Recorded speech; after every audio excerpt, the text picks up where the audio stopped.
I would just like to come out and say real quick that I was wrong about last night's semifinal. I was pretty certain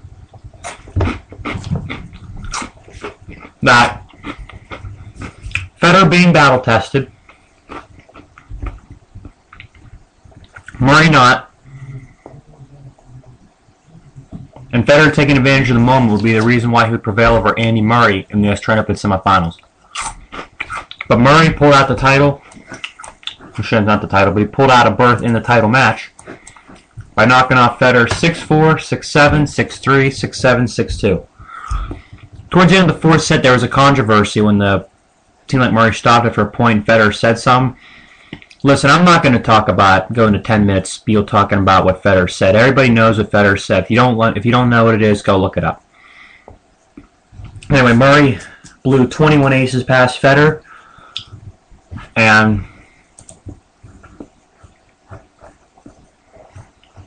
has really, really improved that part of his game. He really has. I mean, when he first came on tour, he had an average serve. Now, 2013, he's bulked up. He's not swinging hard, but his serve is still coming off at a consistent 121. 121 and being able to place it, man, that's pretty dangerous to give Murray that kind of a serve as an option. And he's going to need it all match long in the final against Novak Djokovic. Serbian looking for his third straight and fourth overall Australian Open title. Coming up Sunday night in Australia. It's going to be a hell of a match. I mean, Murray pulling out this match against Federer in 5, I don't think it'll hamper his fitness at all because he's young. He's been training hard. And I give him, a really good chance to win this. Better than I would have given Federer.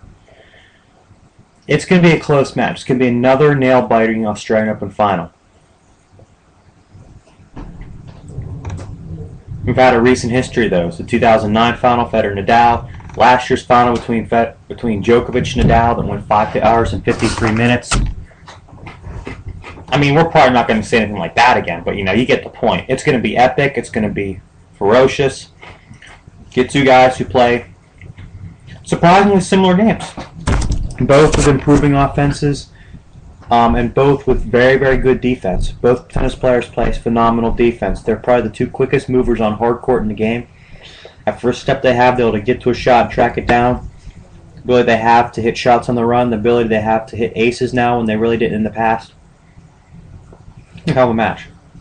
If you break it down shot by shot, I'm going to start with the serve. I think Murray definitely has an edge in this category. He's hitting more aces. He's hitting fewer double faults. He's getting a higher percentage in than Djokovic. And it's going to be awfully hard for Djokovic to match Murray ace for ace. He's probably not going to try to, but I have to say Murray definitely has the edge in the serve. The forehand I'm going to give to Djokovic because it was kind of funny. It's not too long ago that Novak, during the midway point of the 2010 calendar year, right before the U.S. Open, was probably the odd man out of the big four. Because, you had Murray, who was playing well. You had Federer, who was still playing at a high level, who'd won a major that year. Nadal's coming off a French Open title. And Djokovic really was underperforming in the majors. He was, getting beat by guys like Berdych and Melzer and Tsonga. It clicked at the Australian Open, and it clicked at the U.S. Open in 2010, and since then, since he reached the final there, has not looked back. And his forehand has been the most improved shot with him. His serve, you can make an argument for that too, but his forehand, for my money, because his serve went from a below-average serve to an average serve in the World Tour. His forehand went from an average forehand to a top 5 forehand in the game. It skyrocketed because he's adjusted it now. He's adding more spin, more margin. It's an incredible defensive shot. And Murray's is a good forehand. He can use more variety. He can hit angles with it. But Novak's is a little bit bigger and a little bit stronger. I got to give Novak the slight edge to forehand. The backhand is a push. I can't decide who's got a better backhand. I mean, Murray's is more consistent. They can both hit it hard, but Murray's is more consistent. got more variety. Novak hits it much harder, and he's able to change pace. He's able to change directions. You know, hit some ridiculous angles and hit some great passing shots with it. But I'm going to keep it as a push because there's really no clear winner. Volleys, I think you definitely have to give an edge to Murray because he's more touch in his game, more finesse, better up at the net than Djokovic is. I'm not saying Novak's a bad volleyer, it's just that Murray, in my opinion, is a better volleyer. He's able to make some very, very tough volleys. He's able to, use his finesse up at the net and use his size, too. He's a big guy. Definitely more an advantage to him. Movement around the court, if this was any court surface but this surface, I'd tell you a push. And I tell you, there's something about Novak Djokovic in this kind of hard court. This slow hard court. I mean, it's playing quicker than it has in the past, as I've referenced to it before. But I got to go ahead and say, on this court, there's really nobody who I've ever seen moves better on this court speed. Because it's not just his speed around the court playing defense. It's the fact the way he sets himself up to play offense. Because you don't think he's in offensive position. He hits one shot, it's back to neutral, and then bang, he's on offense. He just does that time and time again, and it's, you watch it and you're just marvel at how well he does it. So I have to give an edge to movement.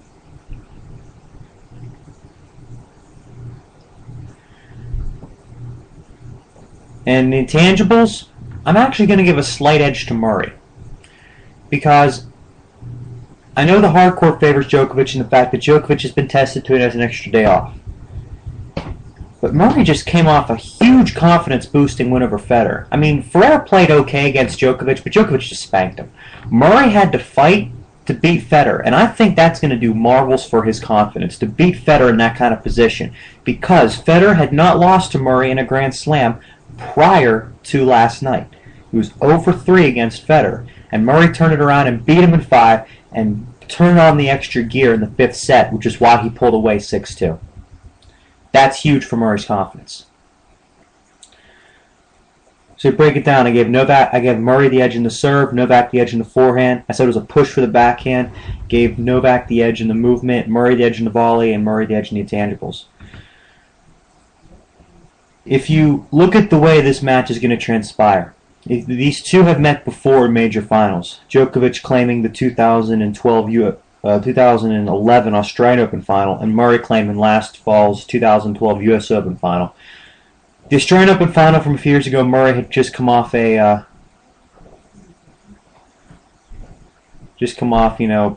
pretty good year the year before. Djokovic was really the start of his dominance. Djokovic beating Federer, Murray upsetting Ferrer, who'd beaten Nadal. And Djokovic pretty much just spanked him. And then the U.S. Open final, Murray got him back, beating him in 5 to claim his only major so far at this point in his career. So they're 1-1.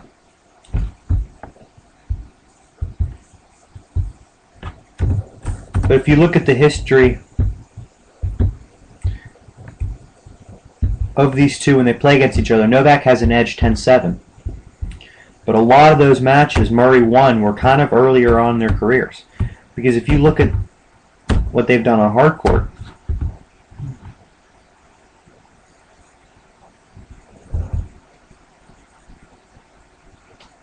Novak's beaten him Novak is 8-6 against Murray on hard court. Which is pretty convincing considering the fact that Murray owns a winning record against Federer on hard court.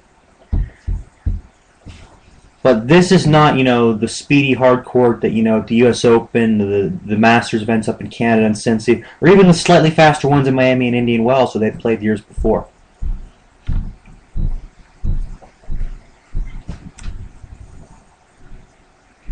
This is a slow hard court that's playing a little quicker than normal, which I think will help Murray on his serve and his forehand.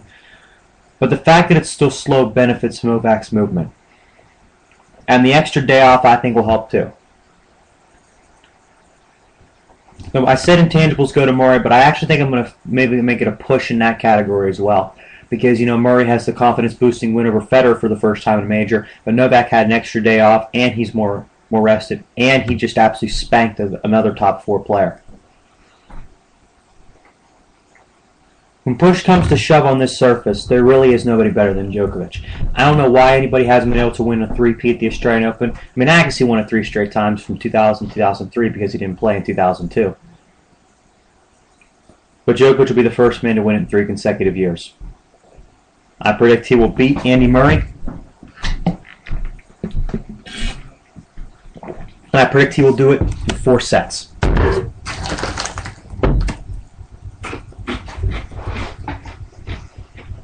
But the one thing that each player is going to have to do in this match,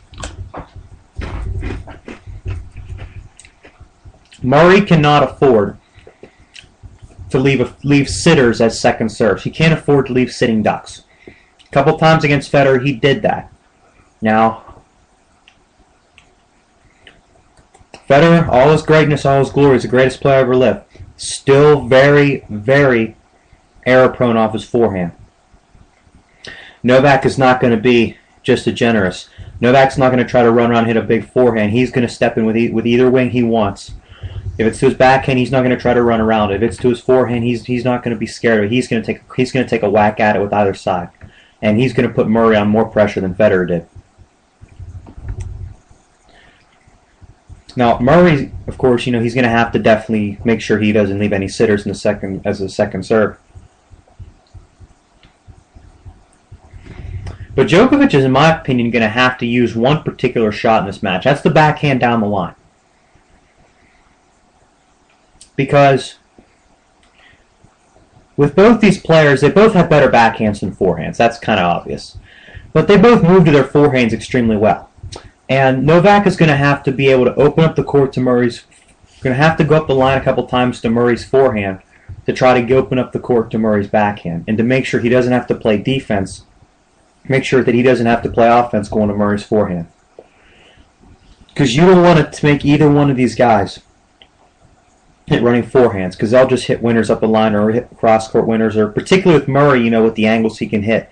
But if Novak is able to step in, redirect some backhands up the line, it'll really open the court to Murray's backhand wing. I see him being able to really take advantage of some shots in this match. I don't see Murray getting away with some of the shots he did against Federer, because Federer's going to make more unforced errors than Djokovic does. I say Djokovic wins this match in 4 sets. I say 3 of the sets are close, and 1 set is maybe like a 6-3 or 6-2, something like that.